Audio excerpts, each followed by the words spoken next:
and say this is the price if you want to get them. Okay, and you can have a look around, and some people in the past have gone on the internet and they've found that they're cheaper if they order them from overseas, and that's all good. But the problem with ordering them from overseas is you can only order one. If you start to order more than one, the customs get onto it and you charge tax on the whole group. So it's actually better to buy them as a bulk with a discount locally. So however you want to purchase them, I don't mind. But what I'm suggesting today is, write your name here.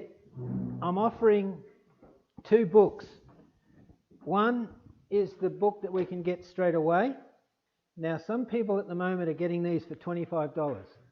I know in Woodner at the post office they managed to get one for $25, and someone picked up one the other day in Adelaide on sale. I think it was Marion. In Marion for $25. Now, normally they're $45. That's a nice edition. Yeah. So if you're interested in me investigating how much they are, right, put a tick there.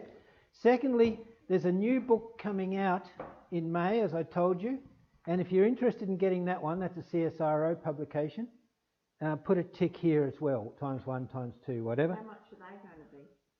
Oh, so they're 2 different books? Yes.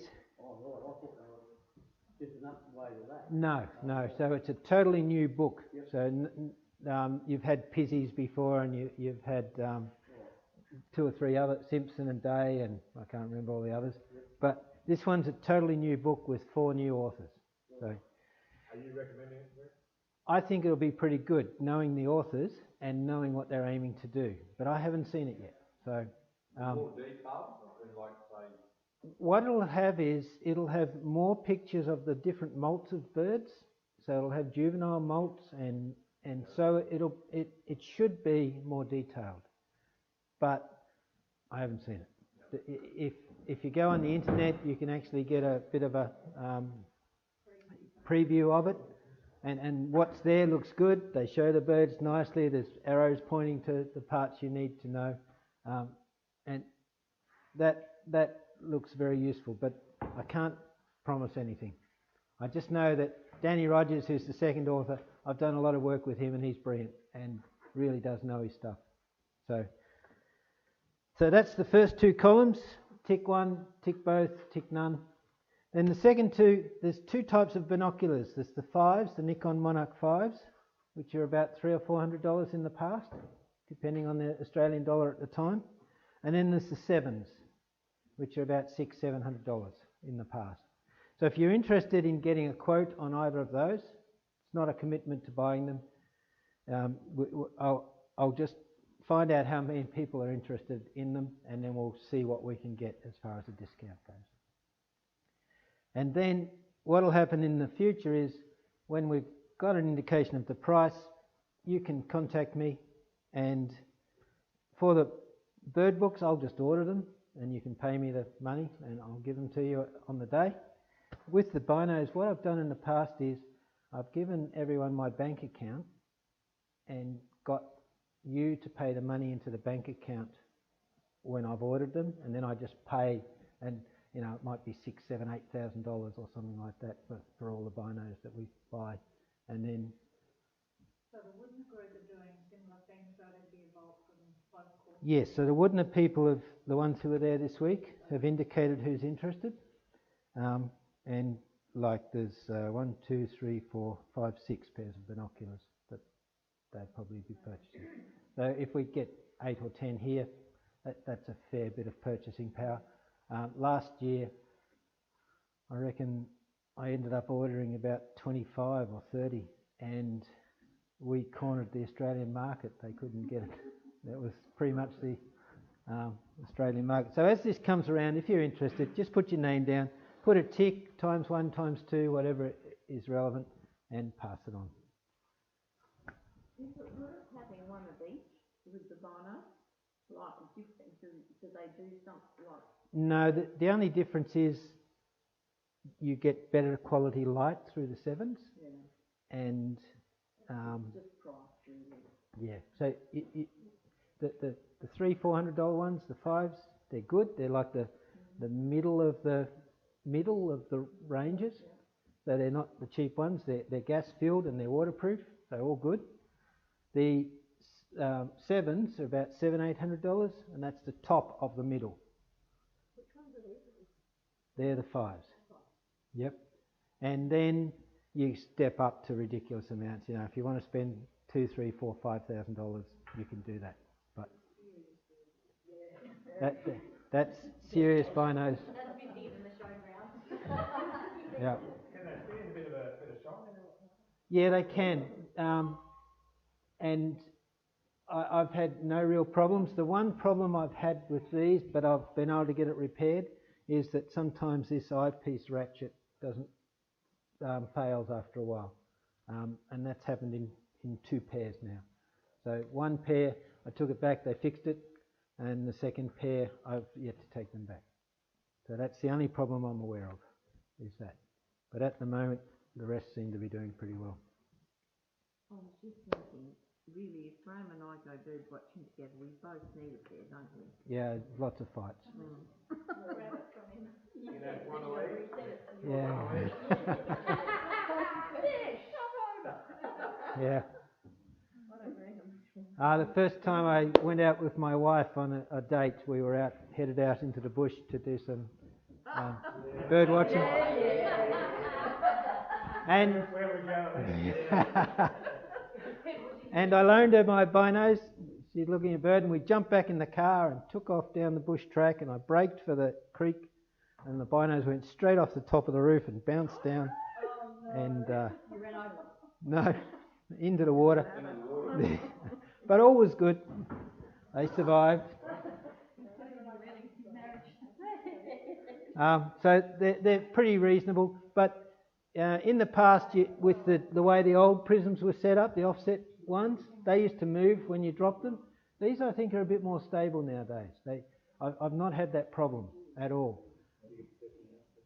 Yeah. Okay. Shall we get going then?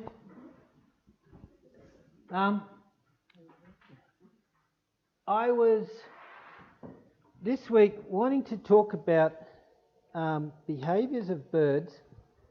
Everyone can see that. Behaviours of birds that help us to identify them. So, getting to the point where you don't actually have to see the purple gape, if you know what I mean. You can actually, by where the bird is and what it's doing and the way it's moving around even, you can actually get a fair idea of what it must be. And then you might just have to look for one thing to confirm that. So taking it beyond the point of having to look at that perfect profile every time, just to see all the different colours and finally confirm what it is. To start you on the path of the next step, where a person, they talk about the jizz of the bird. They used to talk about the jizz of aircraft in the Second World War. It wasn't just about seeing it in perfect profile. It was about how it was flying, where it was flying, what it was capable of doing. So, you know, if you see a galah at a long distance, suddenly they'll drop sideways and they do that side slip and they'll drop height really quickly. Not many birds do that. And so you can guess that it's probably something like a galah. And the one I use, the classic example is, if your mother crosses the road 1 kilometre down the road, you know it's your mum. It's the way they walk, it's the fact that they're walking at that time of the day, it's the way they hold their head, it's that little bit of a funny walk that they do, whatever it is that you know, and you know that in detail. That sort of understanding of a bird is the next step where you really want to go to. So that no matter what, even if it's a really dark evening and the sun's behind it, you can actually identify it. So to do that, we're going to talk about how they feed, what they feed on, how they drink, how they maintain the feathers, preen themselves. Migrating birds, when they appear and when they disappear, whether they are birds that live there all their life in the one space, they've got their home range, and that's just where they live, and they defend that at certain times of the year, and other times of the year they don't. How they communicate, how they hang around with each other.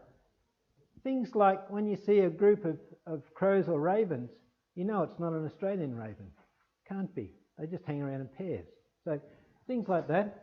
Resting and roosting, where they go and how they gather together, and then the different breeding setups that they have. And it's not all encompassing, because that's impossible, but it's to get you to start to recognise these cues and think about them a bit more. So to start with, yeah, modern camera's amazing. Thinking about how they feed. And there's many different types of feeding behaviours that the birds have. But one group, and tonight, when I was saying it's a honey eater, I knew it was a honey eater. It couldn't have been anything else. And that was just because of the shape of the head and the bill. Okay? And then we finally got to see it a bit better, and it's a purple-gaped honey eater. But it wasn't another group of birds. There's no way it was a honey eater. So in the same way, learning to recognise that bill and recognise where they feed and how they feed is really important. To start with, these birds are adapted to feeding on nectar. And in order to do that, they have special tongues. So with a lot of your honey eaters, they have long, wispy, straw-like tongues with lots of bits to them, and they act like little capillary tubes that wick the liquids out of the flower. So they can plonk that tongue into the flower, the liquids run up the various threads of the tongue and back into the mouth. So they don't have to suck it out, the tongue just does it for them. Like a brush, like when you put a thin tube into water and the water runs up the tube, because it's attracted to the sides, and so it's drawn up the tube. Yeah. And if you follow the tongue back, it comes to a bit more of a solid bit, and then you usually have some funny little bits out to the side, and so it goes back into the mouth. That's right back here. So they're adapted to feeding on the nectar, and they're adapted in the way that quickly draws the nectar out of the flowers. These guys, they also feed on the nectar, and their tongue, it's a little bit different.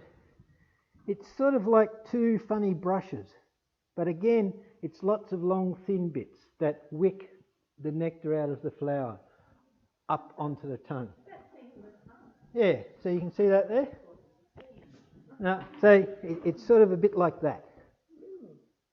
And they put that brush, or set of brushes, into the flower to draw the nectar out. Does that make sense? Yeah. So, funny sort of tongue. There's the major part of the tongue, and then there's the bits on the end that allow it to collect the nectar. Okay, so honey eaters and lorikeets, very much adapted to that style of feeding. At the same time, they can also use that beak to catch insects, and so you see them hawking like we were watching tonight, flying off and coming back. Okay. Then they do, and they'll use their bill rather than their tongue in that case to crunch things up. But yeah, their tongue is specifically adapted for the nectar. And so you get your eucalypts flowering, and in they come, and yeah, just the whole tree will be full of them. The next thing I'd like to talk about, there's a whole suite of insects of birds that feed on insects. And they're adapted in all sorts of ways, and their behaviours are specifically about collecting insects in particular types of microhabitats. So it might be taking things off leaves, it might be taking things off bark, it might be collecting things off ground. So we'll go through and talk about some of them. And the first one, the ones that I really like, are satellas versus the tree creepers. We get the satellas down here. We don't get the tree creepers, unfortunately. As you go up to the top of Eyre Peninsula, you get, there's only one species over here, and it's easy to identify. It's very obvious colouring. But if you go into Victoria, New South Wales, and out into the eastern side of South Australia, you'll see quite a few other tree creepers that do the same sort of thing. Typically, when you see them feeding on the trunks, you'll see them fly from the top of a tree to the bottom, and then they'll work their way up the trunk, right out to the outer canopy, and then down to the bottom of the next tree, and work their way up again. And then One out of worms and tree creepers, that's what intrigued me, but now I know when I'm looking at what the house is identified. yeah, For that reason, what you just done, how it's fed. yeah, That's all it's doing. Coming down the tree and going up the branches and picking pieces of bark over on the gum. yeah, On insects. yeah. And the satellas, there's a lot of them around here, actually quite neat, but they do the opposite. They actually start at the top of the tree and work their way down the trunk. And it's almost like they defy gravity. That's not an upside down photo, that's just the way they work. They work their way down the trunks, and so they can pass the tree creepers on the way up, and they're both feeding on totally different microhabitats. Because if I'm working my way down, I'm looking into the cracks as I'm going down. And if a tree creeper is going up, it's looking into the cracks as it goes up. Totally different niches, feeding on different things. Well, they might be the same things, just one tucked under the bottom and one tucked under the top. And the way they fly is different. These guys, you usually get a group, 5, 10 of them, and they'll flutter across in a loose flock, quite close together but loose, and into the top of the tree, and you'll hear them calling and work down the tree, and then off they go again. These guys, often ones or twos or threes by themselves, and there you'll see them flying separately from tree to tree, but nearby each other, but quite different behaviours. So thinking about that, quite easy to identify from a fair way away, because you're seeing just the silhouette of the bird doing what it's doing. A lot of the insect eaters collect stuff off leaves, and so it's a different type of gleaning. Gleaning is where you're perched and you're taking the prey from directly around you, in front of you. So you might be gleaning off bark, or you might be gleaning off leaves, and so on. The pardalotes, remember we had them last week? We had the striated pardalote, the double call. Do you remember them?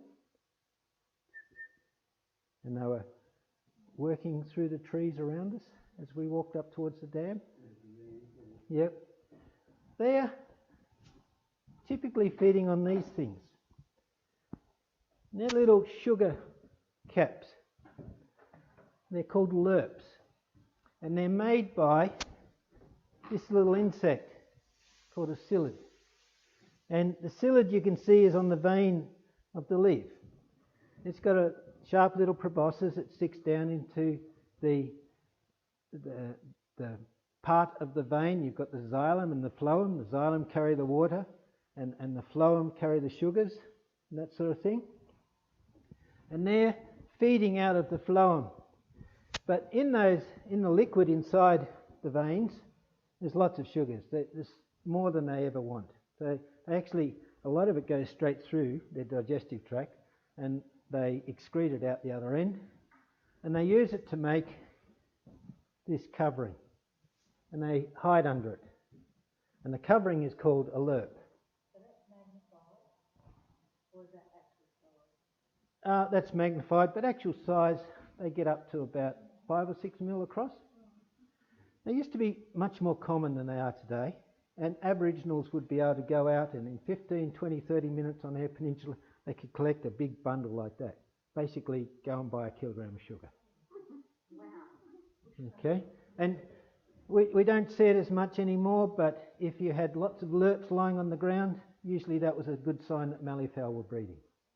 that would be a sign that the conditions were really good and the malleefella would be out feeding on them as well. But you'll see them on lots of eucalypts. If you have a look around, you'll start to notice them. And these little guys are coming along and they're just using the side of their bill just to take the lerp off the leaf. And they might be taking the psyllid as well. In some areas you get birds that don't take the psyllid and they just take the lerp. And bell miners in Victoria, for example, around Melbourne, you get lots of bell miners. They have a really distinctive call. And they lead to the trees getting really unhealthy because they just take the lerp and they chase away other birds that might take the psyllids. So you actually get trees loaded up with all these psyllids and lots of lerps on them, and they get quite unhealthy. And that's because of the way they feed and the fact that they're aggressive towards other birds, chase them away. That's what sugar does to you. Makes you aggressive. Probably not. Possibly. The next type of feeding is what's called snatching, where the birds are actively dropping onto a surface and grabbing the prey as they see them. And in spring in particular, when these red wattlebirds are trying to feed their young, they're trying to chase a lot of protein. And so they're after insects and spiders, and you'll see them come in and check out the eaves of your house, and there's particular behaviours they do. But one of the ones you often see, and it's quite distinctive because they're not strong and graceful like the tree creepers and able to just move up the branch with ease. They'll come in and they'll sort of flap around and climb up the tree and, chasing all sorts of things hidden in nooks and crannies. The weebill we heard last week, little weebill, we got a good look at that. One of the neat little behaviours they have, they're ones that are feeding on the lerps and psyllids and other insects on the leaf. But every now and then they'll just pop out of the canopy that they're feeding in, and you'll see them hovering in a very distinctive way right in front of the leaves, and they'll just grab something out of it. And you can sort of see that behaviour from quite a way away, and you sort of know immediately what it probably is. There's a few other birds that do it. Thornbills, some of them have the same behaviour, but yeah, quite distinctive. And this guy, where did I put my iPad? There we go. You know what that fellow is? No, it's like a wagtail. No. No. No. You get them around here. They have a really, it's like a strong grating scissory noise. Have you come across them? Sort of flycatcher. Yeah. Scissor grind. Yeah, you get them down here. They're not very common down here, but as you go north you get... Yeah, and particularly on the west coast you get a lot of them down through there. So let me just... So...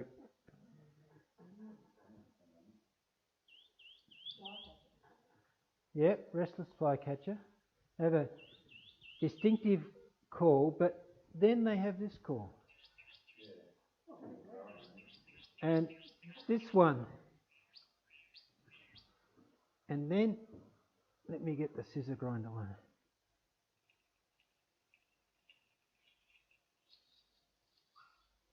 And you'll hear those calls, they'll be working through the canopy or something like that. But this one in particular, you often hear it and they'll be hovering just above the ground, about yay high, quite distinctive sort of hover. And they'll be making that call. And the idea seems to be that they scare insects somehow with the calls that they're using. And they'll see it move and they'll drop down and grab it and then fly on again. But that particular behaviour where they're hovering really distinctively just above the ground, you can see it a mile away and you know what it is. Okay, so the restless flycatcher, it's on our peninsula.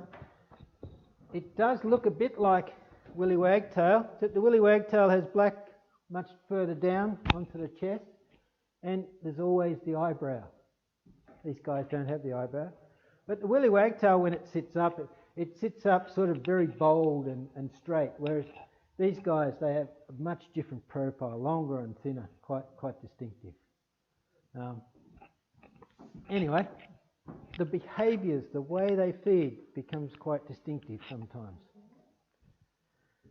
Another type of feeding is what's called hawking, and we saw some of that tonight with the purple-gaped honeyeater. And that's where they sit on a perch, and you'll see them, they'll be looking around and they'll fly up and chase something, grab it, and then back to the perch again. And that's called hawking.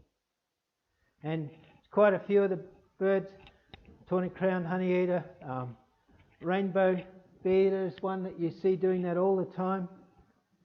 And this guy's the king of it all, grey fantail. But there's lots of different birds that do it, and it's a key source of food. And hawking. So we've had gleaning, snatching and hawking. What's that bird in the middle of the There's some that I'm letting you work out when we get to. These guys,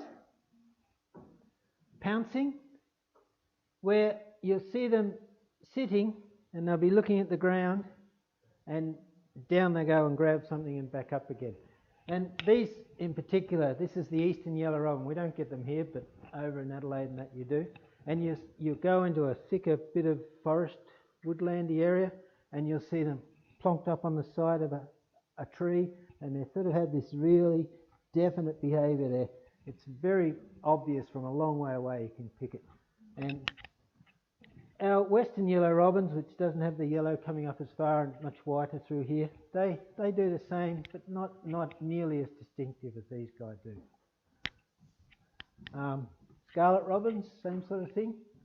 Dave Payton talks a lot about why robins might be disappearing out of the Adelaide region, and he talks about how the branches, the sideways branches that used to come off trees that were well spaced, you don't see them anymore. So we cut out the trees and we plant in ours and we put them in nice long lines, and they're all close together, and so the tree grows straight up, and you don't get that nice big lateral branch that is quite so common. And the birds that rely on that don't have the habitat as much. And do you know these guys? Tawny frogmouth. They're doing that in the evenings. So if you ever get one outside your house with the light on outside, you'll see it sitting on the branch, and then it'll be dropping down and grabbing moths and insects and that on the ground, for example. So that sort of pouncing behaviour can help you with different birds. And then you get birds that actually glean off the ground. And I'm sure you'll recognise some of these. As you head up north, you'll get this guy. Yep. White-browed babblers, they're a bit more common down south. This guy's up north. Very distinctive call. But they're actually working along the ground all the time. And a lot of our ground-feeding birds, they're the ones that are becoming quite rare. And that seems to be about loss of complexity in the understory. So you're not getting as much growth as we used to in that understory in the woodlandy areas. And so they seem to be disappearing out of a lot of parts of the world. These guys, they're pursuing insects in the air. And that's it. That's, for many of them, that's what they do 24/7. They're flying around. So you've got swifts and swallows, and wood swallows. You know the one up the top? Very distinctive call. You hear it out in the bushland over here.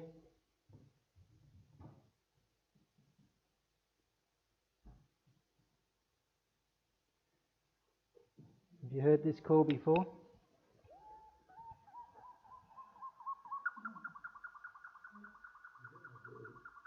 Yeah? Yeah, out through the forested areas. It's one of those. It's a nightjar. And you have that little spot.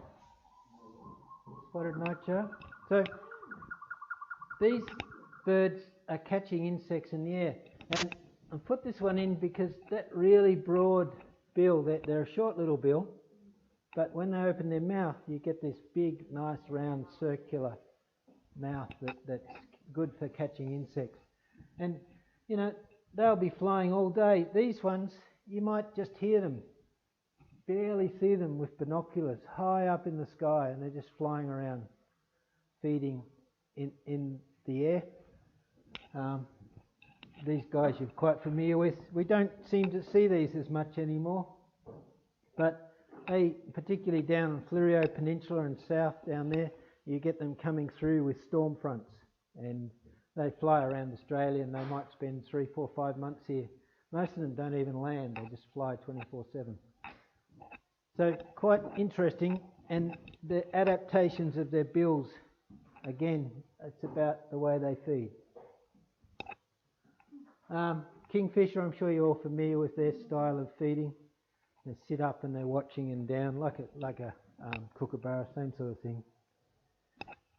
Then there's the granivores, which are feeding on the seeds right through the habitat, and they have some really distinctive characteristics. Granivores have to drink every day. So if you want to see your granivores, you go and sit beside some watering point and they'll fly into you each evening. And that's something that's good fun to do out in the desert. And some of them will fly a long way, 80, 90, 100 kilometres just to get to the water in the evenings and then back out to feed and roost. So granivores have very distinctive behaviours because of the food they eat and the way in which they have to digest and break it down. The big bill of the generalist ground feeder, you're all familiar with those sorts of bills. That big strong bill will eat a wide variety of foods. Then we start to move on to the way in which they drink. A lot of birds don't have powerful enough peristalsis. Do you know what I mean by peristalsis? So when we swallow, our food in a bolus gets driven down into our stomach, and we can actually swallow upside down because the muscles behind the food contract and the muscles in front of the food relax, and so you get this wave that drives the food towards the stomach. And we can do that with water as well.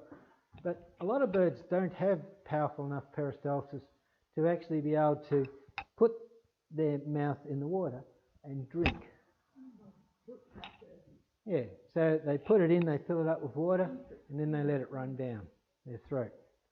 So the way in which they drink can be quite distinctive.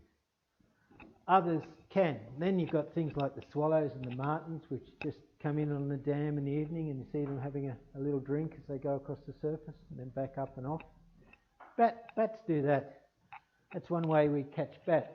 Just string a little bit of fishing line across a dam in the evening, and when they come in to drink, they'll hit the fishing line, fall into the water, and have to swim to the edge, and you just go over and pick them up out of the water.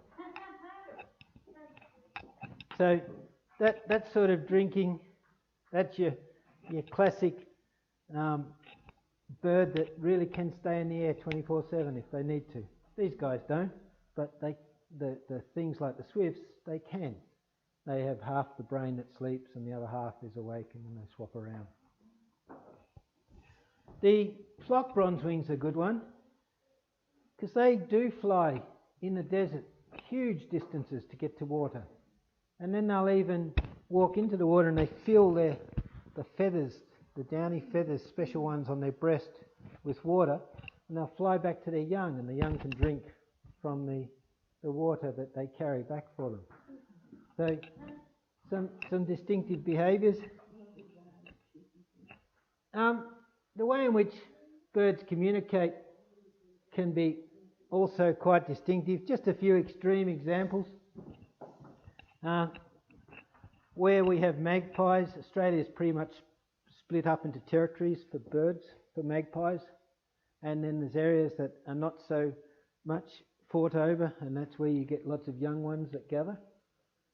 But where the birds have their territories, if another bird comes in and you've all seen this, I'm sure. They mob it and you get that highly aggressive interaction. You can hear that sort of yelling at each other, if you like, from a long way away. It's a very distinctive behaviour. These guys, when they get together, they call that a corroboree, which I think is a lovely way of describing it. And that corroboree of New Holland honeyeaters, you know that call that they have when they're all together. You don't have to be there to see it. You just know that. Yeah. On those hot summer days, you turn on your sprinkler and suddenly you've got 30 or 40 of these guys. And they're doing particularly well at the moment across most of our urban areas. Yeah. They're still. Yeah. So there's things there that they're benefiting from. This guy, when he gives that karacha sort of call off in the distance, you can see that a mile off. The way they hold themselves up and burst forth with that call. That posture is very distinctive. You don't need to be too close to pick him out. Something like a reed warbler. Very distinctive call, and it's coming from a particular type of habitat. The reeds along a river or around a wetland. And you don't often see them, but it's a very obvious call from a very obvious habitat. And there's not much else it could be. So learning the call and the habitat helps. Then there's the way in which they hang around together. And I'm sure you've all seen this. I was talking this evening about crows and ravens. We have the two ravens, the little raven, the Australian raven on our peninsula, and they tend to be on, well, all across our peninsula. And the most common one around here is typically the little raven. And it doesn't quite have the death rattle of the Australian raven. If you see a raven calling and flicking its wings as it calls, it's a little raven. And then the straight... What sort of a raven would it be, or it might even be a crow at the Queensy Lake? Don't know. We'll talk about the how you can tell them apart, but yeah, okay. I'd be one of those. Yeah, one of those three. Just big and you would. And this call from the Australian raven is quite distinctive. Australian raven, you'll just get them hanging around in pairs all year together. They stay in the one territory. That's their place. Every now and then you might get a group of 8 or 10 young Australian ravens together, but very loose group. But when you get these bigger flocks, it's probably little crow or little raven. And guys like this, you know what they are? Yeah. Little finches. What sort of? Zebra finch, yes, good. Very distinctive call, and you get them in big groups, big flocks moving through up a creek line out in the drier country. You'll often see them moving together. And you get quite big groups of them. Oh, they cover a tree. Yeah. I've seen it like Christmas tree. Yeah. Covered in birds. There's another one that's more extreme in Africa called a quail. And quailias, I've been on the Zambezi and watched a flock of quailias probably about as wide as this room. They fly about 60, 70 kilometres an hour, pretty quick. And I've stood there and watched the flock fly past me for over an hour. Just, you can't begin to imagine how many birds were in this flock. And it's like a ribbon flying through the air. And as far as you can see in each direction, it's just this flock of quailia, all flying about this far apart. They actually do a lot of research on them because their ability to fly so close in such a big group is quite amazing.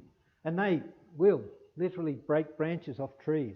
So they'll land in trees, and there's so many of them, all these little birds stacked into a tree, they actually will break branches off. So quite intriguing. But the flocking behaviours, if you're seeing cockatiels flying together, you get the beautiful white as they all bank together and really fast flying. Quite distinctive behaviour. So the way they hang around together can be useful. And this I love, how they roost. So have you ever seen a group of starlings land on a telephone wire or electrical wire or something like that? Or on an aerial? And you'll see they're all perfectly spaced. they're exactly one pecking distance apart. And if someone lands in the wrong place and two birds can turn around and peck it, that is so often seen it's not funny. Okay, it's pecked, it's upside down, drops off, flies around, comes around, finds a space that's big enough.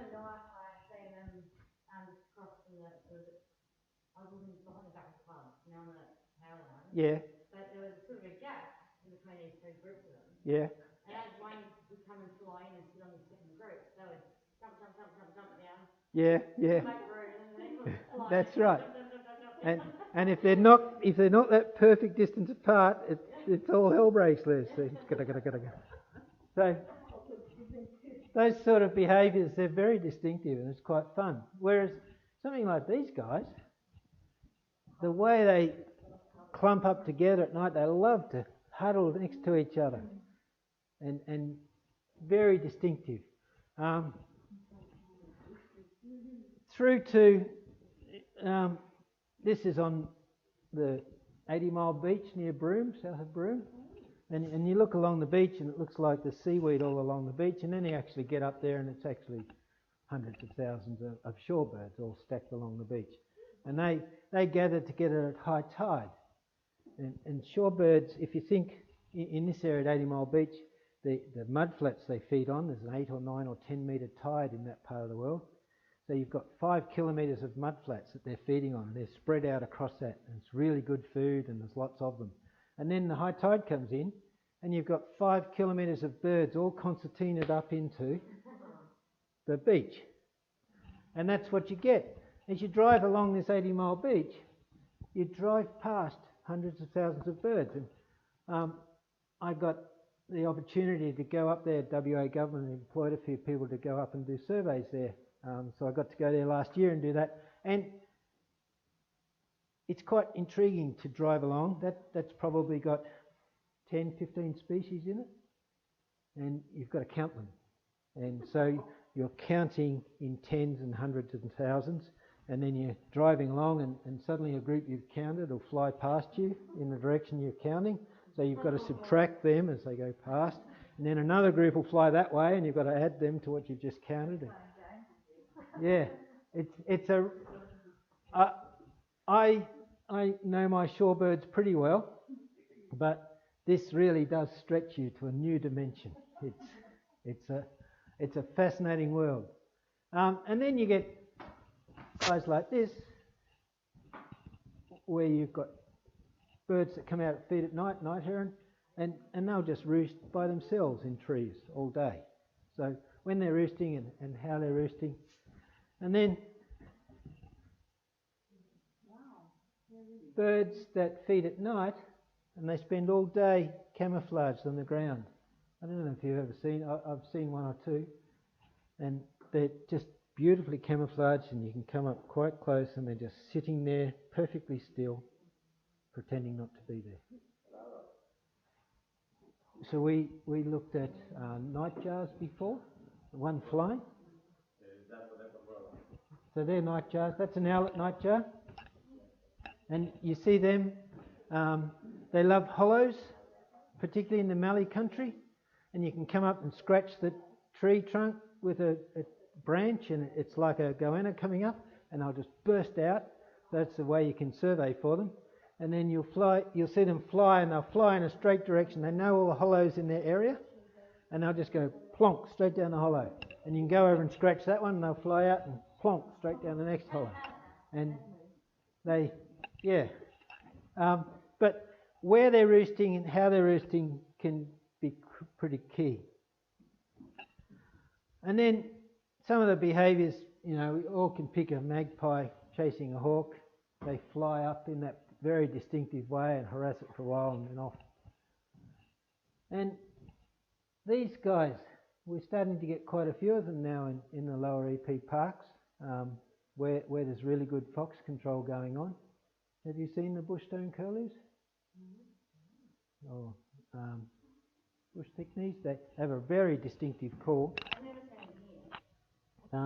If you go out to, September Beach, that part of the world, out Donington Cottage, Donington Peninsula, you'll hear them call all night. It's beautiful.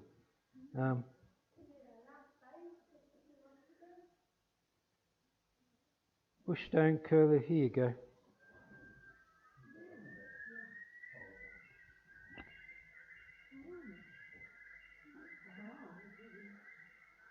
Quite haunting if you don't know what it is. It's a call, when I lived in Darwin, it's a call all around Darwin, quite common. But yeah, you get them down in the Donington cottage area, really quite common, lovely.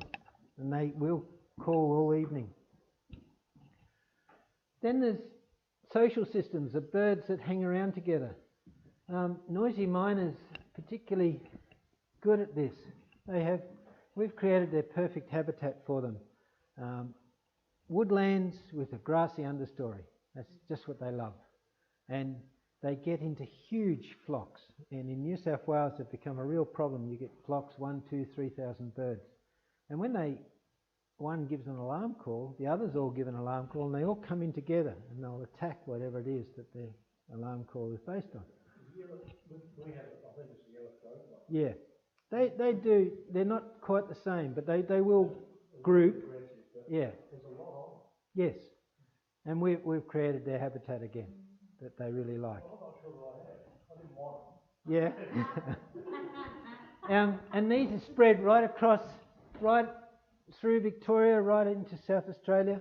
And where you have them, they lead to the loss of a lot of small birds. So if you've got particularly habitat fragments of 5 hectares or less and the noisy miners move in, you'll lose all sorts of species straight away. And you take the noisy miners out and within half an hour the number of species will climb up 10, 15 or more because the little birds can come back in.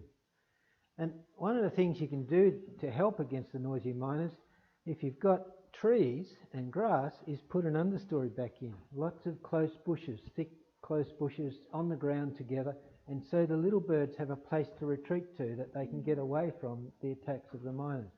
Whereas here you've got a dove and it's copping it. And they will kill lots of small birds with the aggressive attacks that you get. I'm sure you're all familiar with choughs. Sure. Lovely birds. Predator distraction displays. So if you're down along the beach and you see a hooded plover walking along in front of you, and he walks along in front of you, and he walks along in front of you, and they just keep going, he's not there because he's just wanting to walk along in front of you. If he wanted to, he'd walk back around. You've just walked past his nest, and he's taking you off. If he's walking along in front of you and he's doing a broken wing display, you've just walked past some young ones, and hopefully you didn't step on them. But they're little things, and they just crouch down in the weed and disappear. And then the adult uses that visual display to drag you away from them. So the ways in which birds gather together and how they do particular behaviours can be quite distinctive. The next one, in our part of the world we see a lot of these. They're out in the open fields, grasslands, in the cropped areas, and you'll hear them calling up high. And then you'll see them do this funny fluttering flight with wings high and legs drooped, and they'll drop down towards the ground calling as they go. And I'm sure you've heard this call. No, the skylark is the introduced one, and we have them. This is the brown songlark. So here's the... Yeah, so this is a native one. They're quite fascinating because the males are about twice the size of the females. The males are the ones you see doing this flight and the call. The females are much smaller and on the ground typically. Songlark. Brown songlark. So they're a native one, whereas the skylarks have been introduced, and they're rapid flight and then they sort of dip and then the way goes on. yeah, and you see that the wings high, and they have this really distinctive flapping of the wings like that. Only in the open country. Yeah, only in the open country, and the legs dangling down beneath them, a sort of funny sort of helicopter sort of behaviour. And they will be calling up high, and then you'll see them drop. The songlarks, they have a behaviour that's similar in that they call high, and you'll see them drop, but they don't drop in the same way. They don't have that really distinctive flight as they're dropping. So a songlark,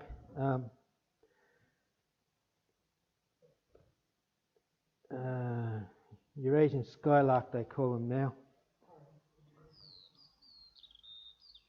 That's an introduced one that's spread right across southern. That's a skylark, or the Eurasian skylark. They've had various names over the years, but Eurasian skylark, and they're pretty common right through the area as well. But this one, quite different way in which it sings and drops. No, that's different again. So that one, and then we get these guys.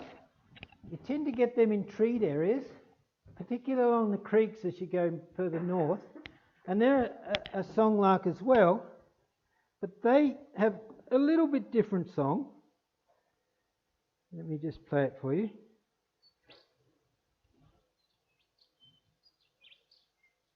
And they'll fly around, but they won't do this dropping and helicoptering from on high. They'll fly around in sort of big rectangles, might be 100 metres by 50 metres sort of rectangles, or squares or whatever. And then you'll see them land for a while and call, and then they'll fly around calling again. And they're the rufous songlark. So they're sort of similar, closely related. They have slightly different calls and they have slightly different behaviours as they're defending their territories. Now, they do come down. They're more common as you go north. But we have a lot more of the brown songlarks down here. Something like the spotted pardalote, the striated pardalote that we saw last week, they tend to nest in hollows in trees, as will the spotted a bit. But the spotted, particularly, you'll have a classic example will be a track with a little bit of a bank on the side of the track with sand, and you'll see a bird fly down. They'll just poof straight into the side of the bank, and they'll have a little hole with tunnel that they've dug, and they'll have the nest at the end of the tunnel. If you go over and look, it's usually quite classic. There'll be a little hole, and then you'll see the two skid marks where the feet hit as they come flying in, and the bird just disappears into the hole at full speed. Quite spectacular. And then out and burst off. Something like a rainbow bee-eater. They tend to, you'll just have flat ground which is sandy, and you'll see this colour come out of the sand, and they'll have a metre or 2 metre long hole that they've dug into the sand that they'll be nesting in. So they're worth trying to track down. And of course, kingfishers, particularly in Lincoln National Park, you see lots of them there.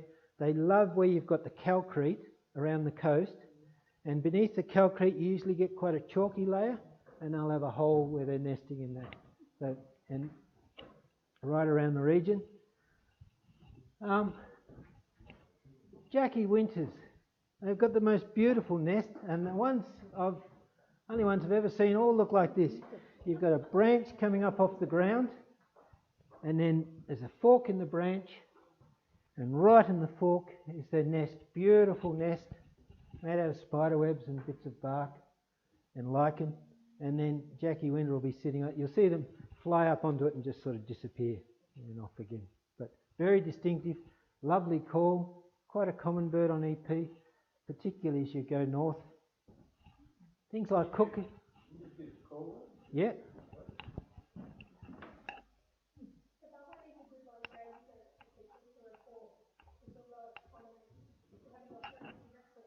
No, and it's one of those birds that's a bit tricky to identify because it's pretty plain. But this call, if you don't hear it when you go out in nice bushland, I'd be very surprised. Particularly where you've got, our sugar gums, blue gums, that sort of country. If you happen to be up at Woodner and head out to Pogaree Rock or Polder Dam or something, lots of these around.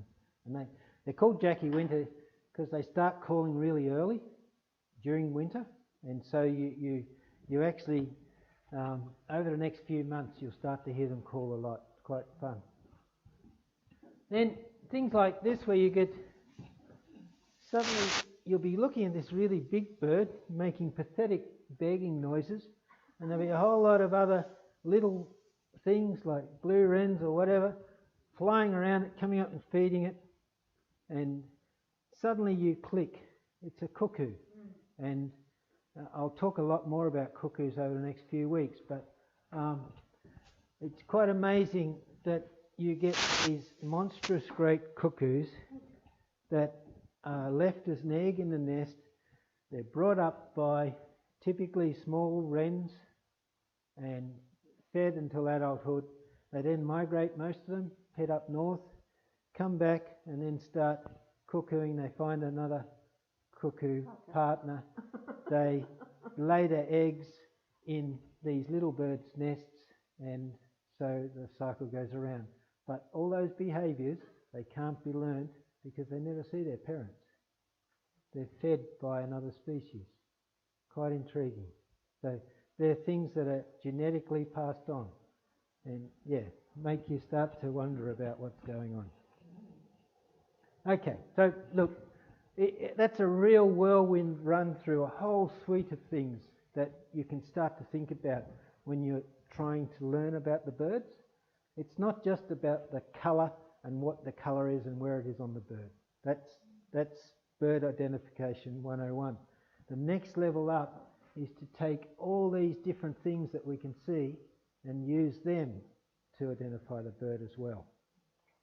And you might have to look to see one particular patterning or colour to get the final identification if they're closely related species.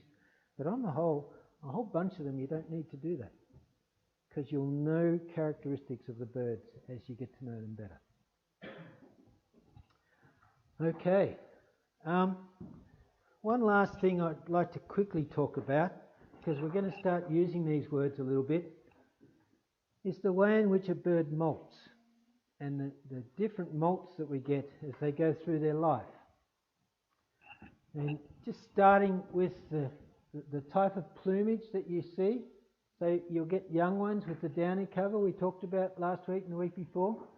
And then they'll molt, and they do a molt called a pre-juvenile molt. And that's when they're getting the feathers that will cover them after they've left the nest, in many cases. Or in some cases, they won't have that downy stage. They're precocial chicks and they just take off like a malleefowl. They're ready to go. So you get them in this juvenile plumage. And then at some stage, they'll molt again into using what's called a pre-basic molt. They'll slowly replace all the feathers on their body, and you'll have them move into their first adult plumage, a basic plumage. And there's lots of different words for that basic plumage, but it's best to use this description. And that's usually a full molt of the whole body. All the feathers, all the flight feathers, tail feathers and everything else. And then some birds will have an alternate plumage. And that's typically a molt that they'll do coming into breeding season. Not always. And that alternative plumage, it might be, your blue wren that you see, and you get the males at one time of the year, they're quite drab, and they're back in their basic plumage, and then they'll molt into that really bright colouring in late winter, spring, or late winter, in winter. And that's their alternative plumage. And that's the pre-alternate molt. And that's usually not the main feathers in the wings or the tails. They're energetically very expensive to produce them. It's the body plumage. So over the body. So it's usually a partial molt. Not always, but it usually is. Birds have the challenge of, some birds, they'll be pushing through bush all the day, every day. And so their feathers wear out and they need to molt a bit more. Others are out in the UV suns, into the ocean. They're wearing their feathers out in other ways. And so the frequency of molting can vary a lot. But typically you have a basic molt every year, and then some species do an alternate molt midway through the year. So they can be complete, every feather on the body, or they can be partial, usually just the body feathers, not the flight feathers. Basic plumage, there's other words for it. People talk about winter plumage or non-breeding plumage, but sometimes the basic plumage, they'll have it all year, and so it's their breeding plumage and their non-breeding plumage, so it doesn't make sense to use that term. So they talk about basic plumage and alternate plumage. Other people refer to it sometimes in literature as breeding plumage or nuptial plumage. There's different names for it, but these are probably the best terms to use because they're actually quite meaningful. Now, there's 4 different main ways that birds molt, and it can be quite complex when you start to look at that in detail. And I won't do that to you now, but there's whole books on it, okay? So the way in which they molt and what they do can be broken down quite simply to these main stages. And when we say a pre-juvenile molt, that means it's before they get their juvenile plumage. So they're molting to produce their juvenile plumage. Does that make sense? So pre-juvenile molt to give you the juvenile plumage, and then you get a pre-basic molt to give you the basic plumage, and then sometimes you'll get a pre-alternate molt to give you the alternate plumage. And generally for breeding purposes, yeah. And then at the end of the breeding period, they might have a pre-basic molt, which is all the feathers, and you'll go back to the basic plumage. So not all birds breed out alternate plumage? No. And not all birds, just some have an additional molt between juvenile and adult on basic. And yeah, there's a few complexities there that I won't talk about. But for the moment, you need to have a knowledge of juvenile, basic and alternate. Just be aware of what I'm meaning. And the molts are called pre-juvenile, pre-basic and pre-alternate. So this new book you said from the CSIRO, that one's going to have stages of... Yeah, there's a lot of stages in these books, but there's a lot of gaps. I'll as we go through these 10 weeks, I'll put up birds that are not in the book. Okay? And that doesn't mean they don't exist, it's just that they haven't been described. That particular juvenile plumage or whatever hasn't been drawn up. I noticed there is a bit of a difference between the app and the book Yep. as well. And you'll see very big differences between books. Yeah, so there's a whole suite of challenges, and I think what they're aiming to do with this new book is cover off on more of that than what's been done in the past. Okay, so be aware of that. And then BirdLife Australia produce a journal twice a year called Wingspan, which is a really good, useful journal. And one of the things they do quite regularly is have an article on tricky to identify birds. And these are the sheets I've given you. And the thing about fairy wrens is, most people, if they can't see the male, can't identify the fairy wren, because they're the only obvious plumages that they know. And the problem is that those males don't have that plumage for 6 months of the year. So if you can't identify the females of each of these species, you actually can't identify the species for at least 6 months of the year, which is not good. Or even worse, the males are typically very secretive. They're very bright and colourful, and they hide away in the back of the bush. If you can do your little whistling call or whatever, something like that, or a cork on a bottle was the old way of doing it, the females typically will come up to you, and you'll get a good look at the females. And you can identify all of them from the plumage. And it's about looking at the beak, the little bit between the beak and the eye. Can you remember what name that has? You've got your sheets there?